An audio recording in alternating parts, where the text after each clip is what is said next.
Boa noite a todos os nossos companheiros do Centro Espírita Fonte Viva. Estamos aqui para podermos falar um pouco a respeito da escala espírita, mas antes de iniciarmos estes comentários, vamos fazer a nossa prece inicial.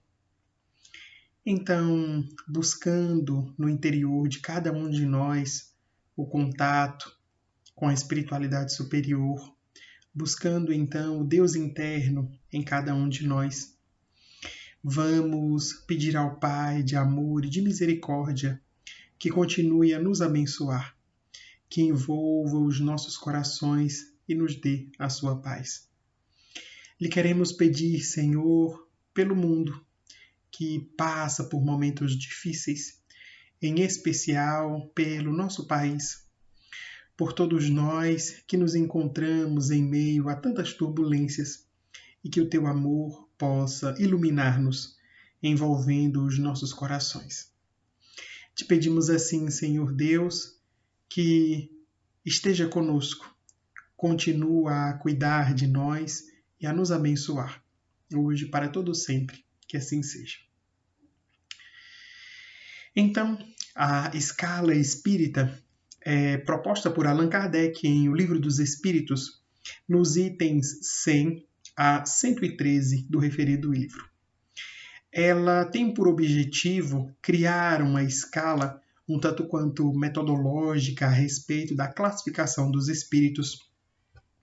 Allan Kardec inicia no item 100 com algumas considerações, dizendo primeiramente que a escala nada tem de absoluta e que ela é o resultado da observação dos espíritos a respeito, então, das considerações que eles fazem nas suas comunicações, tanto quanto em alguns outros fenômenos que foram possíveis observar através, então, do estudo meticuloso da mediunidade.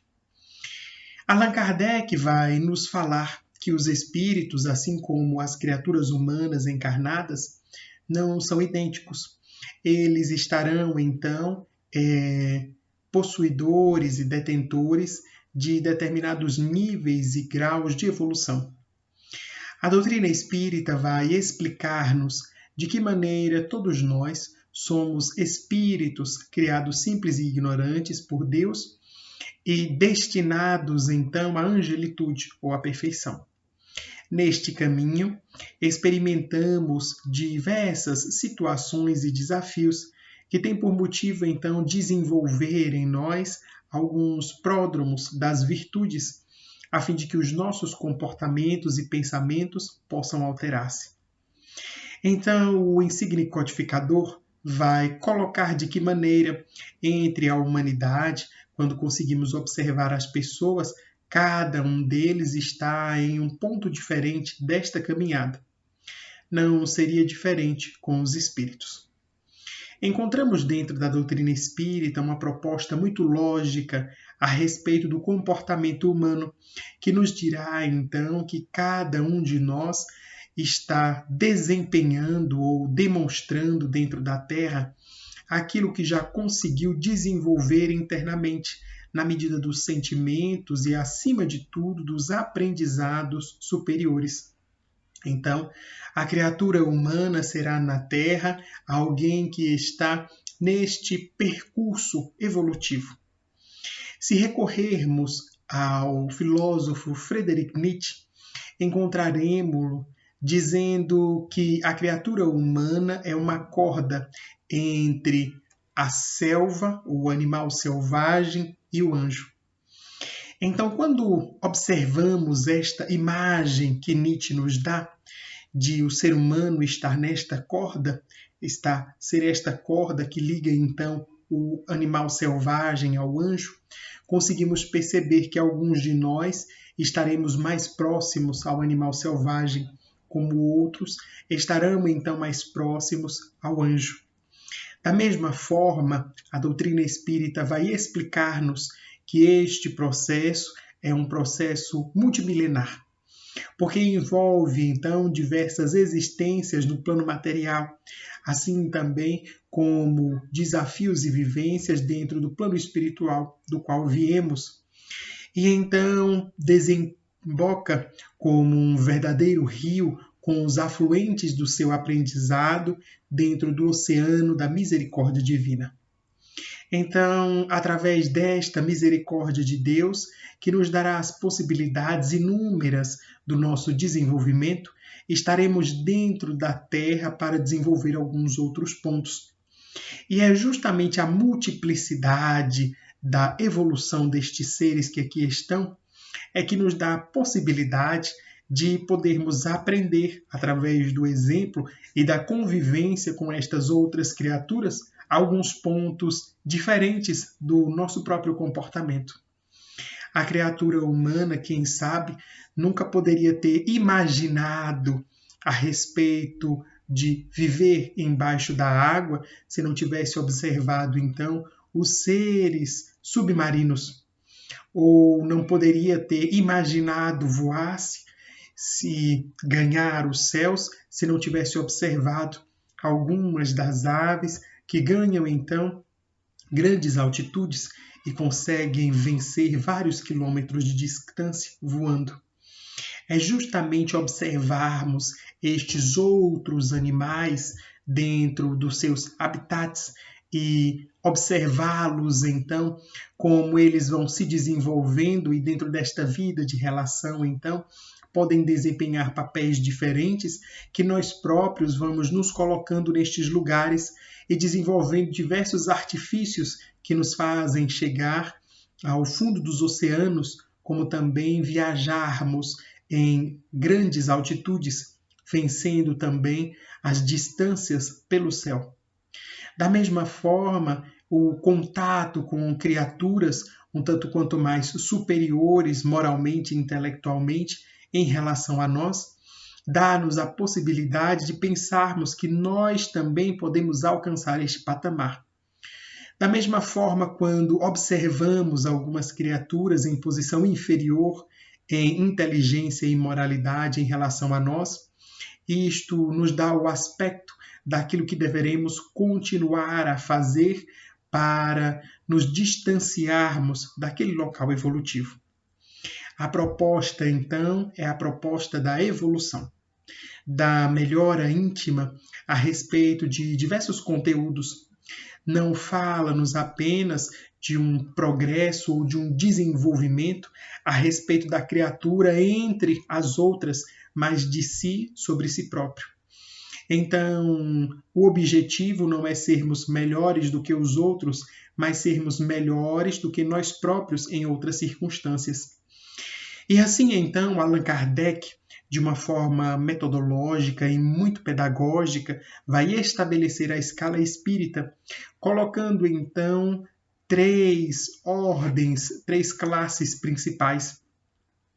Os espíritos, começando da terceira classe, seriam aqueles os inferiores. São os espíritos, então, ainda ignorantes, muito mais ligados à matéria em que o mal sobrepuja o bem. Os da segunda classe seriam aqueles, então, em que o bem já consegue, de alguma maneira, dominar as circunstâncias de inferioridade e de ignorância dentro dessa criatura, e eles aspiram, então, à felicidade. Na primeira classe estarão os espíritos já puros, estão na circunstância destes seres já desmaterializados e que não possuem mais qualquer influência da matéria.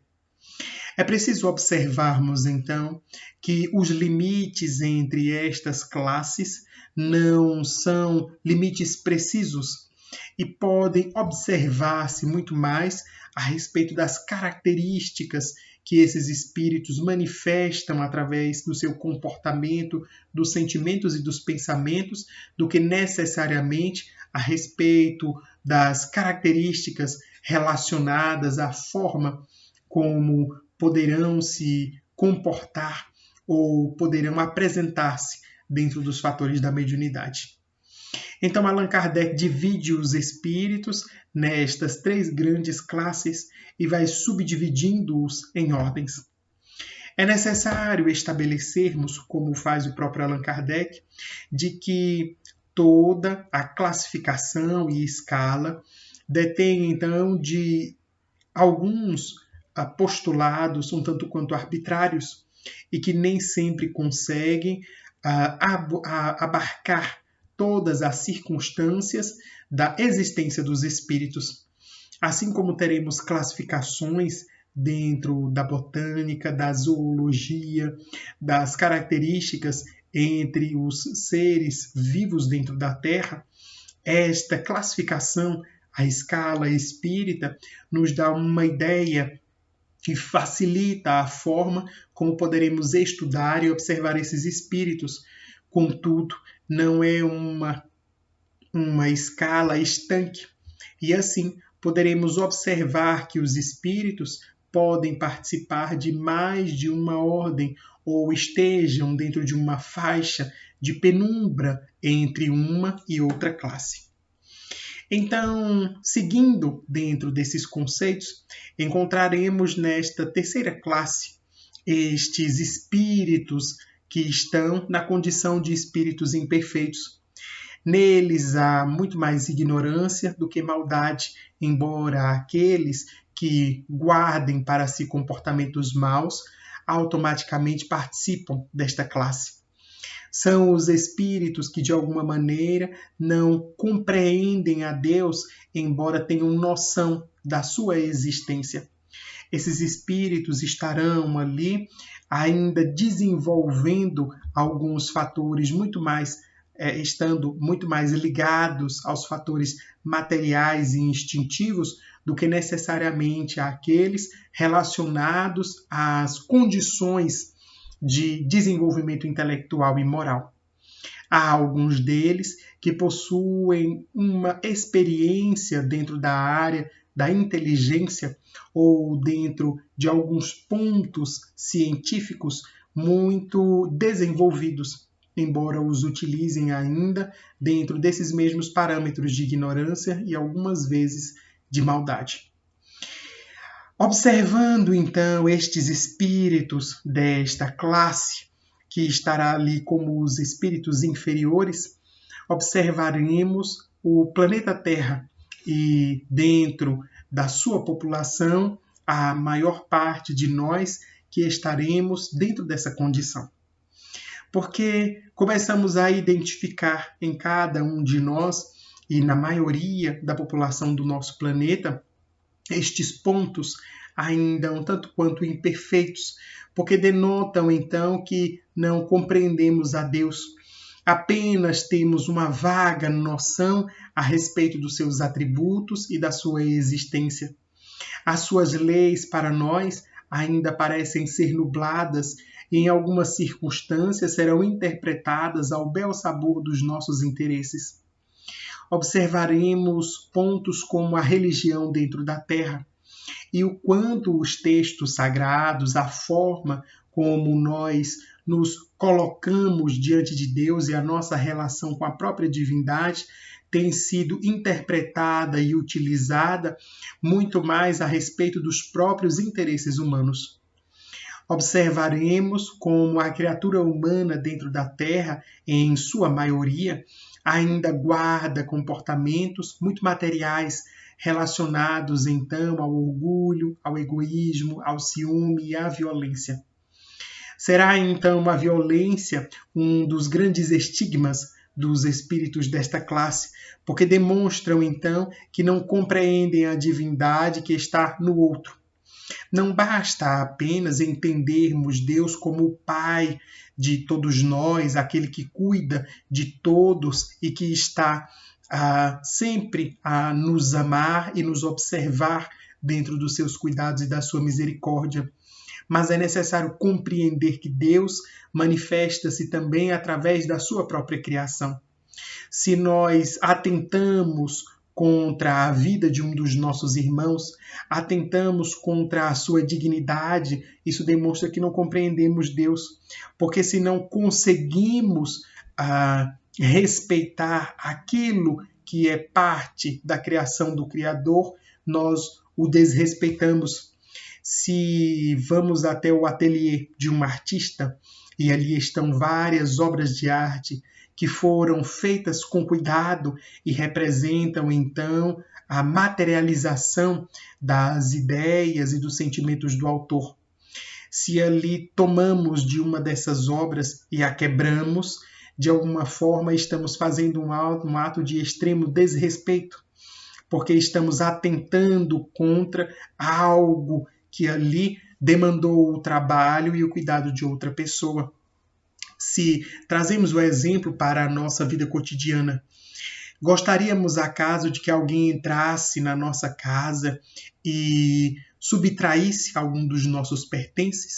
Ou mesmo que uma pessoa, uma vez dentro de um ambiente que nos pertence, estivesse ali modificando as características ou mesmo inviabilizando alguns dos objetos que nós utilizamos? Será que gostaríamos disso? Então isso demonstra para nós um desrespeito. Que dirá-se então a respeito da obra do Criador? Então todo aquele que violenta o seu próximo é alguém que não aprendeu ainda ou não compreende o Criador ou não consegue enxergá-lo na sua própria criação. Então os processos da violência, estejam eles relacionados às outras pessoas ou a nós próprios, estarão caracterizados como circunstâncias muito intrínsecas à nossa postura enquanto seres ainda imperfeitos. Então, de um lado, esta violência demonstra a nossa falta de compreensão a respeito do Criador. De outra maneira, ela demonstra ainda o nosso lado muito ligado à materialidade, porque então deixamos que instintos agressivos tomem conta de nós. Em outras circunstâncias, perceberemos que desses instintos apenas nasce um pensamento que estará atrelado à maldade. Então, a violência será dentro desta ordem de espíritos, estes espíritos inferiores pertencentes à terceira classe, como sendo, então, um daqueles pontos que denotarão a condição de espíritos imperfeitos. Nós observaremos, então, que Allan Kardec vai nos dizer que esses espíritos que participam da terceira ordem não são maus em sua maioria. Na maioria deles, rege muito mais a ignorância e a incompreensão a respeito das leis de Deus do que necessariamente a maldade. Então, dentro da humanidade, também percebemos algumas pessoas que não são más, não desenvolvem ou reproduzem comportamentos de maldade, mas em várias circunstâncias são ignorantes ou não compreendem ao certo as leis divinas. Então, estarão também dentro desta ordem. Allan Kardec, então, começa a subdividir esta grande classificação, colocando dentro dessa terceira ordem alguns espíritos de acordo com as suas características. Então ele vai falar de espíritos frívolos, espíritos levianos, mas falará também de espíritos batedores, porque ele então incorpora ali ou agrega dentro daquele pequeno grupo alguns espíritos que manifestavam-se na forma de pancadas e batidas. E isso nos dá, mais uma vez, esta ideia de que a classificação traz a própria experiência de Allan Kardec dentro da sua observação em relação aos espíritos. Então, quando falamos desses espíritos da terceira ordem, da imperfeição, destes espíritos imperfeitos, e comentamos a respeito da imperfeição deles, isso fica muito claro para nós, porque isto é a nossa vivência cotidiana dentro da Terra. Então, há muito pouco o que possamos aqui desenvolver que nós próprios já não vivenciemos durante todos os dias. Quantos de nós não encontramos pessoas frívolas e levianas? Algumas delas que mentem para nós, outros que serão os pseudo-sábios, aqueles que aparentam ou vangloriam-se de saber o que na realidade não sabem, que querem demonstrar uma superioridade que não há neles. Então, são circunstâncias muito próprias da nossa condição da humanidade nos dias de hoje, quando observamos os nossos companheiros e a nós próprios, é evidente. Chegando então à segunda ordem, nós teremos ali os espíritos numa condição mediana. São aqueles, então, que já conseguem domar algumas das más inclinações.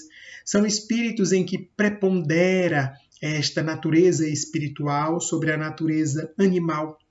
São aqueles, então, que aspiram ao belo, ao bom, ao nobre.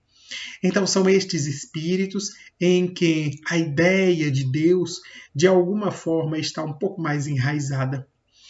Nesta ordem, nós observaremos estes espíritos que já conseguem transitar e conseguirão também atuar acima das condições puramente humanas. Não serão os espíritos que estão preocupados apenas com as condições materiais e terrenas. Verificaremos entre os nossos companheiros quantos estão presos dentro de um ciclo da vida material. Então, são aquelas pessoas que vivem para atender a necessidades puramente fisiológicas e um tanto quanto egoísticas. Então, são aqueles que apenas querem alimentar-se, descansar, usufruem de prazeres ainda vãos ou fugidios dentro da vida e, dentro deste ciclo, buscam uma determinada segurança. Então, são as criaturas que, de uma forma geral, podem representar uma grande parcela da humanidade. Quando passamos a estes espíritos superiores, né, desta segunda classe, nós observaremos ali que estes espíritos já aspiram à felicidade. Então, há neles algo a mais. São estas criaturas, então, que lidam com as suas más inclinações. Se por algum momento percebem alguns pontos de inferioridade e de ignorância, trabalham arduamente para poderem, então, dirimir estes pontos. Ali observaremos, então, criaturas que já conseguiram vencer grandes batalhas dentro da Terra. E ali, então, poderão dedicar-se às áreas da ciência, da filosofia, da caridade e solidariedade entre as criaturas humanas.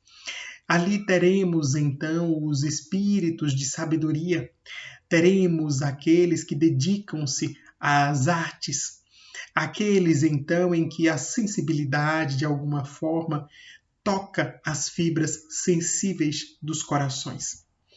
Então, teremos alguns exemplos destes espíritos dentro da Terra.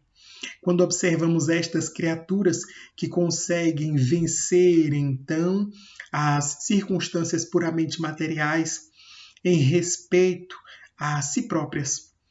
Dizemos isto porque estas criaturas, então, compreendem um pouco mais o Criador.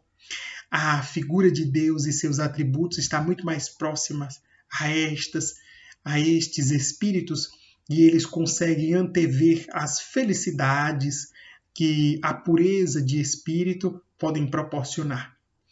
Então, de alguma forma, poderemos caracterizar estes como sendo os espíritos que já amam ou esforçam-se por amar. Dentro da Terra, teremos algumas destas figuras, a exemplo de Irmã Dulce. Trazemos a figura da Santa Baiana porque encontra-se tanto geograficamente como dentro da linha do tempo, um tanto quanto mais próxima de nós.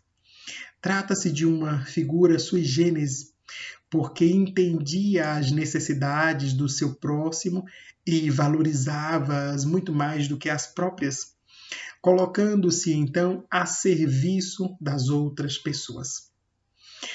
Ela abdicou de uma vida social relativamente confortável para seguir dentro de uma ordem religiosa.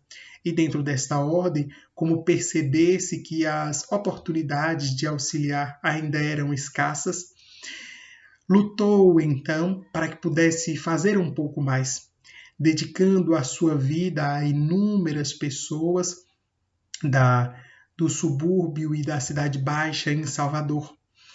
Trabalhava então em prol daqueles que não tinham nada e dizia então que estava sempre aberta para aqueles que buscavam a instituição fundada por ela como sendo a última porta.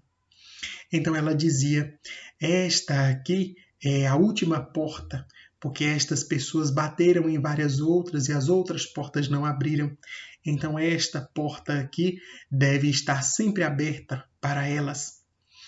Foi dentro desta prerrogativa que Irmã Dulce pôde atender a milhares de pessoas durante vários anos enquanto encarnada na sua instituição.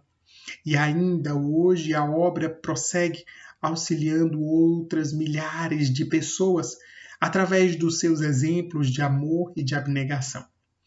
Para si, nunca quis nada, nem as honrarias, nem os louvores, apenas pedia para os seus pobres, os seus mendigos, os seus irmãos em humanidade.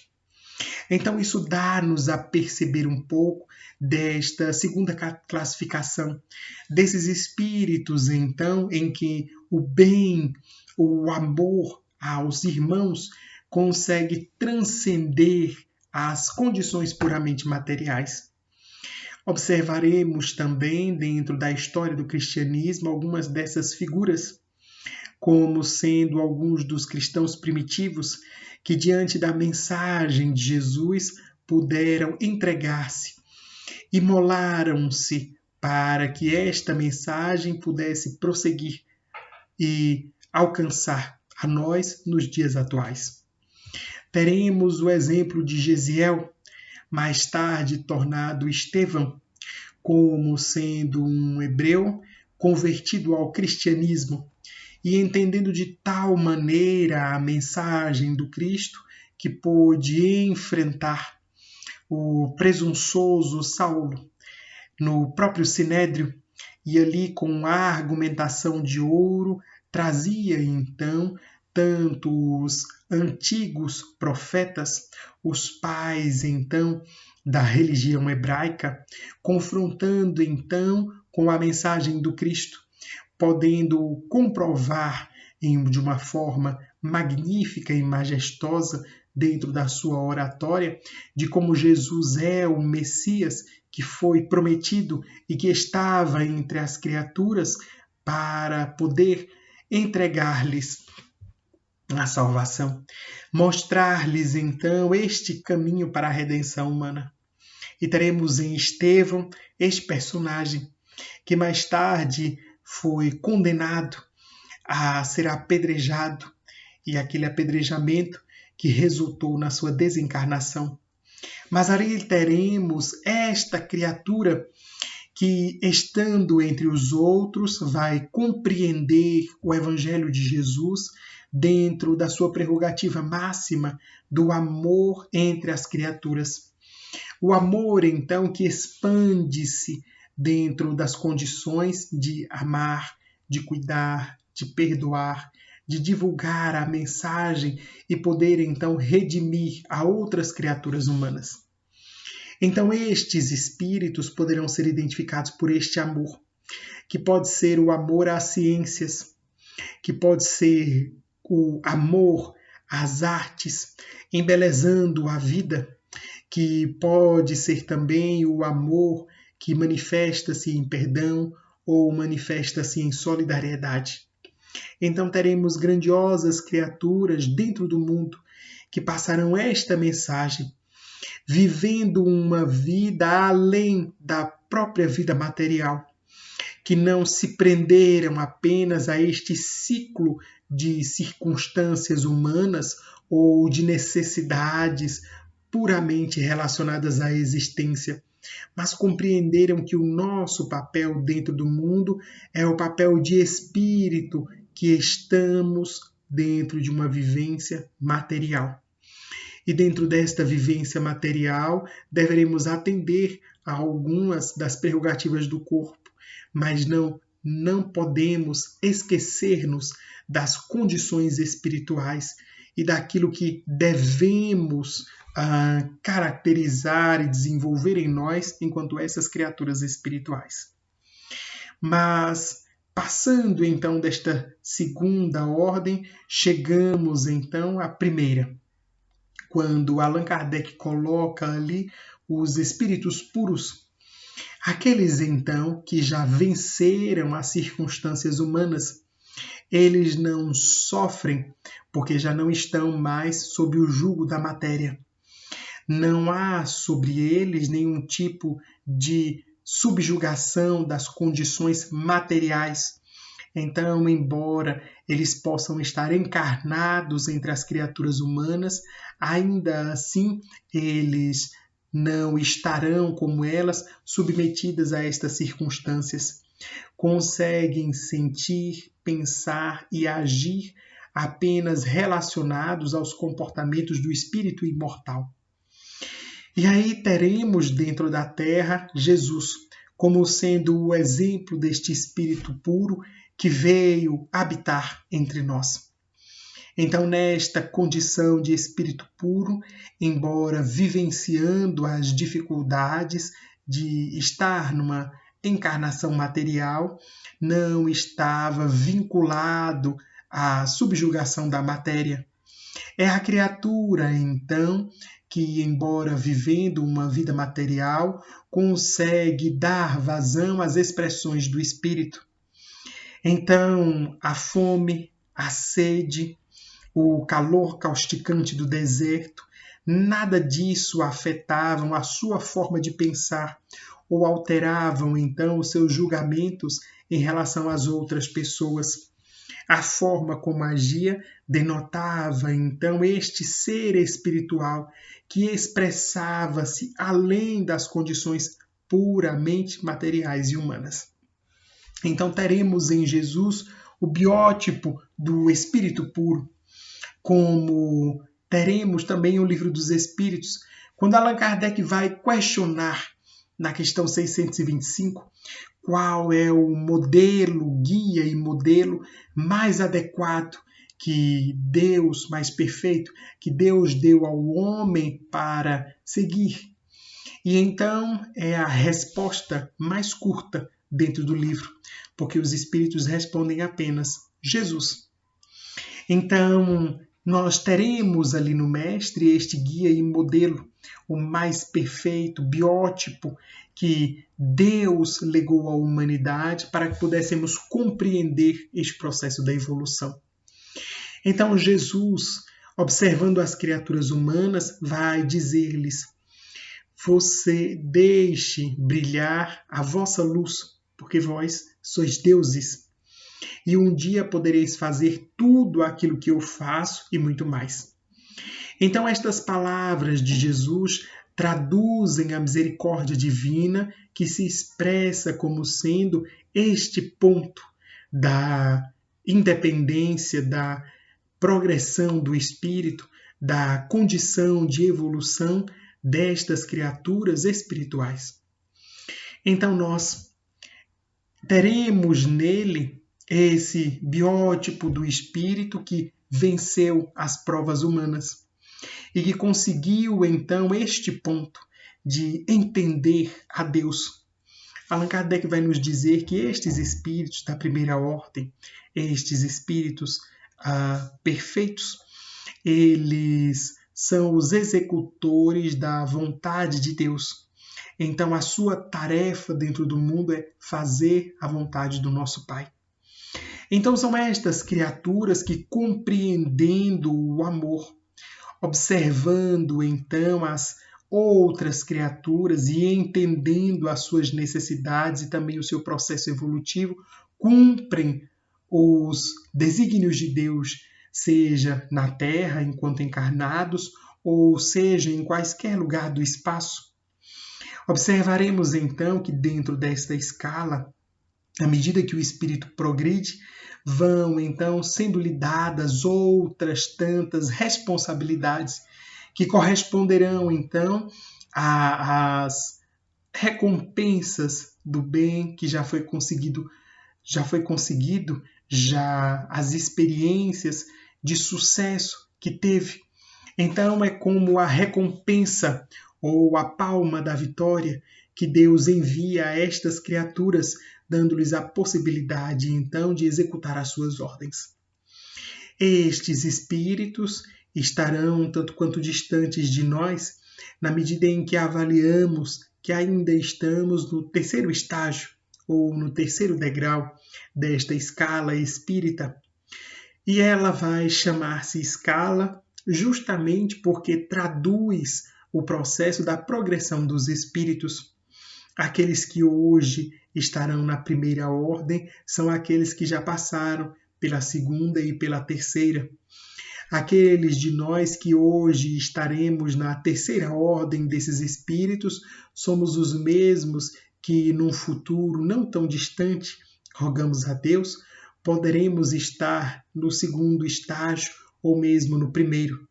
Então, são as possibilidades que todos nós temos. É a fatalidade em relação aos espíritos. Todos eles atingirão o primeiro grau. Estarão, então, na primeira ordem, na primeira classificação desses espíritos já desmaterializados. Desses espíritos, então, que compreendem o amor. E o seu pensamento de tal maneira evoluiu que é apenas amor. O que eles pensam, sentem e fazem estará tudo centrado dentro deste amor. Então a escala espírita é belíssima, porque nos dá a ideia dessa progressão e também de como a criação de Deus está desenvolvendo-se a todo momento, colocando-se dentro da humanidade e dentro do universo. E é interessante notarmos que nessa primeira ordem, Allan Kardec então bota como classe única. Então, esta primeira ordem não será subdividida, porque estes espíritos que chegaram ali possuem o máximo do desenvolvimento intelectual e moral que a um espírito é possível atingir. Então não há por que destrinchar ou tentar redividir estes espíritos que ali estão. Todos eles partilham do mais alto grau de todas as qualidades, colocando-se então neste ponto superior dentro da escala. Então é como se colocássemos ali o ápice, o cume então da escala, como sendo estes espíritos que estarão participando desta classe única e de que entendem muito bem o seu papel dentro da Terra. Todos nós somos estas criaturas em evolução. Avaliaremos em nós as dificuldades das quais dispomos. Qualquer um que faça um exame atento a respeito das suas necessidades, como também dos seus próprios comportamentos, da forma como age e reage dentro do mundo, poderá, com relativa segurança, autoclassificar-se dentro dessa escala espírita.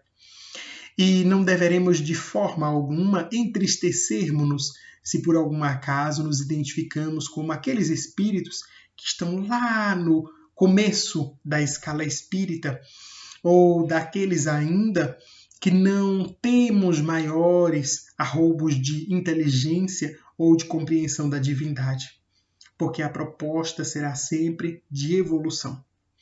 A proposta é sempre de melhora, de podermos desenvolver o amor de Deus que já está dentro de nós e aguarda o tempo adequado para que possa amadurecer. É assim que dentro dos nossos desafios e dos pontos que passamos dentro da Terra, nós teremos então algumas circunstâncias, e estas circunstâncias representam para nós os campos da experiência humana. Então, os desafios nos servem como experiências, e estas experiências, então, vão sendo colocadas como os pontos para adquirirmos a experiência, o que transforma a nossa história. Então, a vida de cada um de nós é um complexo de experiências, de circunstâncias, de encontros e desencontros. E nestes momentos nós vamos crescendo, porque cada uma dessas experiências ensina-nos alguma coisa, como da mesma forma, estes encontros e desencontros dentro da vida conseguem contribuir também para o nosso processo de desenvolvimento e o nosso processo também de melhora. Porque vamos passando pelas experiências, vamos observando como nós nos comportamos e se já adquirimos algum tipo de maturidade dentro desse processo, nós então começamos a perceber o que precisa ser melhorado. Aqui nós nos recordamos da tão falada questão 919 do Livro dos Espíritos, quando Allan Kardec pergunta qual o meio mais eficaz que tem o homem para domar as suas más inclinações. E então o Espírito vai nos responder, um sábio da antiguidade já vos disse, conhece-te a ti mesmo. E então, na subquestão, na 919A, Allan Kardec vai perguntar, mas como terás alguma técnica para que possamos fazer isso? O Espírito vai dizer, fazei como eu fazia quando estava na Terra.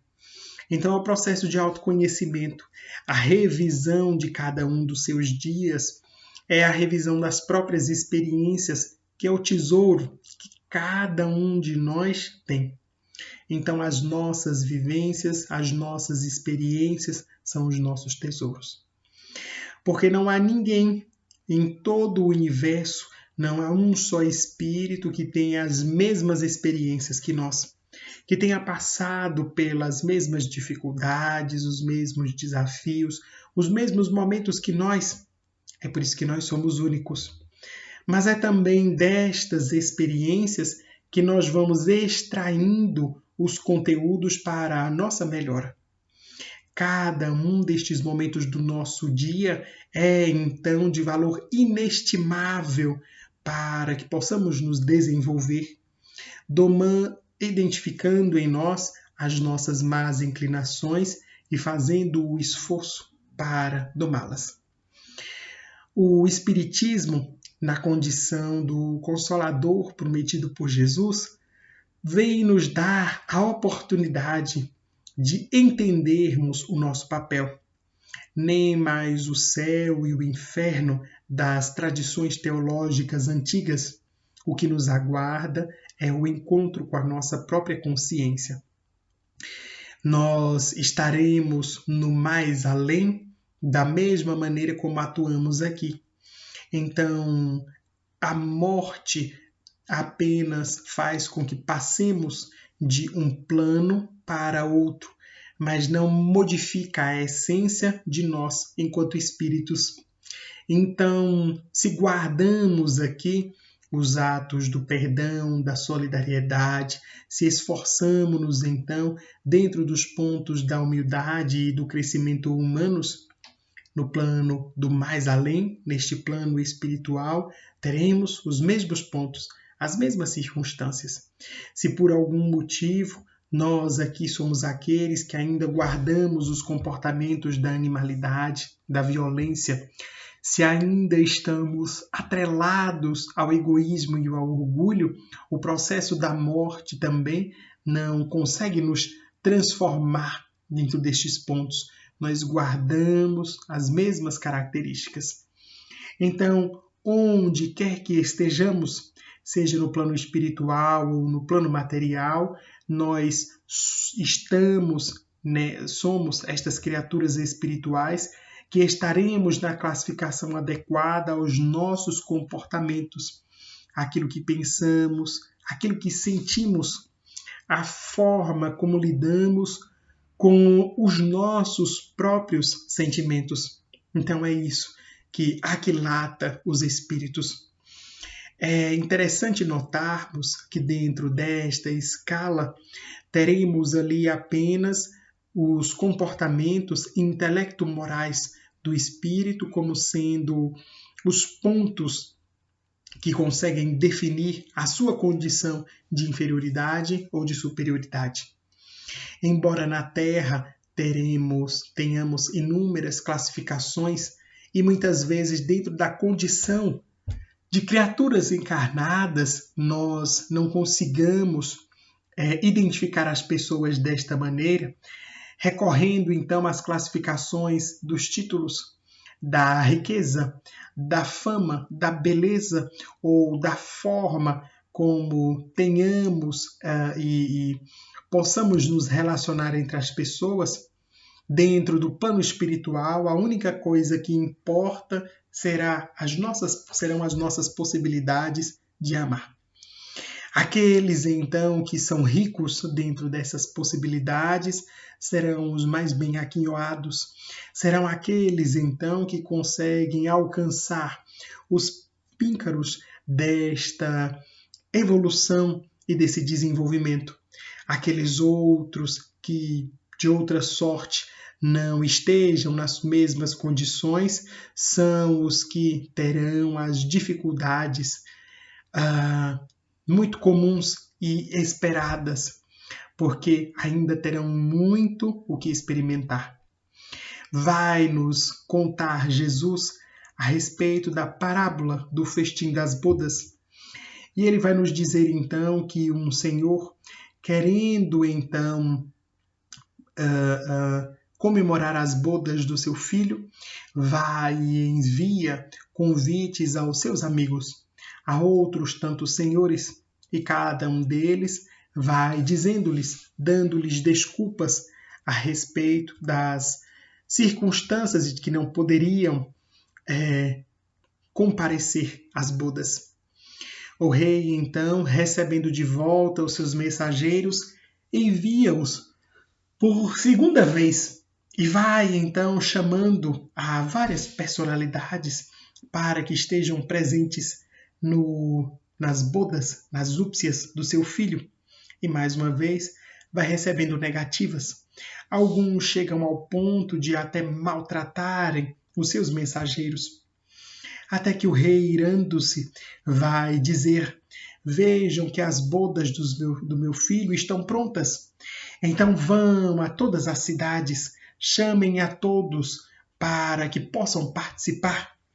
E é interessante porque o texto vai nos dizer: chamem a todos, bons e maus, vão até as cidades e chamem-nos, convidem-nos para as bodas. E então o rei vai, dizendo então de que todas estas criaturas haviam sido chamadas. E aí começam as bodas com todos estes que foram chamados nas cidades e que não necessariamente conheciam o rei. Mas então há um dentro daqueles convidados ali que não portava da túnica nupcial. E o rei, então, observando, vai lhe dizer: mas como entraste aqui sem a túnica? Chama os guardas e lhes diz para que o despejassem para fora, onde haveria ali prantos e ranger de dentes. Allan Kardec analisará em O Evangelho segundo o Espiritismo esta parábola e nos dirá então que o rei é Deus, o Senhor que quer festejar as bodas do seu filho é Deus. O seu filho é Jesus. E então o rei envia os primeiros convites àqueles, então, que são considerados a primeira revelação. Eles não atendem ao convite, porque ouvindo não conseguem modificar-se. Deus, então, envia novos comunicados a outros, então, correspondendo à segunda revelação, quando o Cristo vai ter conosco estando entre nós as criaturas humanas, e muitos de nós não conseguimos compreender. Alguns até maltratamos os seus emissários. E assim, por terceira vez agora, o Cristo vai, o Deus, o Senhor, vai então convidar a todos, bons e maus. E chamando-os então para as bodas de seu filho, vai pedir que venham. Então corresponde à terceira revelação, onde Deus dá oportunidade a todos nós, não importando se ainda guardamos os pontos da ignorância ou não, se já conseguimos nos estabelecer na condição de espíritos um tanto quanto mais amadurecidos e equilibrados. Agora somos convidados a participar. E ali naquela circunstância, Deus então, chamando a todos nós, convida-nos. Mas há algum que ali não está portando a túnica nupcial. Isso significa, ou pode ser lido então, como aquela personalidade que, aceitando este convite para a modificação, para participar deste banquete, que é um banquete de luzes, ainda não traja a túnica ou não estará necessariamente decidido a respeito do papel que queira desempenhar. Isto corresponde, então, a uma falta grave, onde esta criatura será lançada para as trevas exteriores, onde haverá choro e ranger de dentes. Então somos nós, aqueles que fomos convidados para as núpcias, participamos de um verdadeiro banquete, porque o Espiritismo nos dará as condições adequadas para podermos estudar, nos dará informações precisas a respeito do mundo espiritual, explica-nos e ilustra-nos a respeito da nossa condição destes seres espirituais. Traz, então, os nossos companheiros que já partiram da existência física para que venham, de alguma forma, ali trazer o seu depoimento. Então é um verdadeiro banquete, porque teremos inúmeras informações, um material riquíssimo com o qual nos alimentarmos. Mas alguns de nós ainda não trajamos a túnica nupcial, o que corresponde a dizer que não entendemos a gravidade do momento ou a seriedade da circunstância. Deus chama a todos, bons e maus, para estarmos aqui, mas é necessário entendermos o nosso papel na condição destes espíritos que estamos aqui participando de uma revolução dentro do mundo, onde então, neste momento de modificação do globo, deveremos ser nós aqueles que compreendemos a vontade do Pai e nos esforçamos para então atender a estes requisitos. Então, não calarmos a nossa voz de amor e de solidariedade entre as criaturas, de forma alguma admitirmos e reproduzirmos os atos de violência. Se os nossos irmãos que convivem conosco ainda sejam aqueles que debatem-se entre a violência e a animalidade, deveremos ser nós aqueles que damos o exemplo da tolerância, da paciência e do perdão dentro da terra. Não admitirmos, então, que dentro de uma grande e larga experiência diplomática dentro do mundo, onde temos estudado a respeito dos direitos da criatura humana e onde a civilização chega a um ponto, então, de extrema complexidade, admitirmos comportamentos bárbaros de violência. Quantas pessoas são assassinadas diariamente dentro do nosso país? Observaremos as circunstâncias alarmantes ainda hoje relacionadas ao estupro, ao suicídio, à LGBTfobia. O Brasil é um dos países que mais mata negros, mulheres, transexuais dentro do mundo. Então, não podemos admitir que nestas circunstâncias em que a violência estará aqui explícita aos nossos olhos, nos calemos diante dessa circunstância. Então é necessário darmos o nosso testemunho de amor, de tolerância, de pacificação, mas sermos aqueles também que não toleramos estes atos. É necessário, então, que compreendamos aquele ponto em O Livro dos Espíritos, quando Allan Kardec vai receber dos espíritos a resposta de que o número dos bons é muito maior do que o dos maus dentro da Terra, mas os maus são silenciosos. E, sendo silenciosos, passam quase desapercebidos, enquanto os maus falam alto, enquanto os maus ocupam os palanques, pegam então de meios de comunicação, e aqueles então que querem fazer o bem o fazem despretensiosamente. É evidente que deveremos seguir o conceito evangélico de que a mão direita não deve saber o que faz a mão esquerda, mas não poderemos nos calar diante das violências e das dificuldades que passamos enquanto humanidade. Então a nossa mensagem será sempre a mensagem do amor, a mensagem das criaturas que compreendemos o nosso papel dentro da Terra, mas compreendemos, acima de tudo, que estaremos aqui para amar. E amar vai significar cuidar dos outros, vai significar também fomentarmos a paz, a solidariedade e a fraternidade entre os nossos irmãos.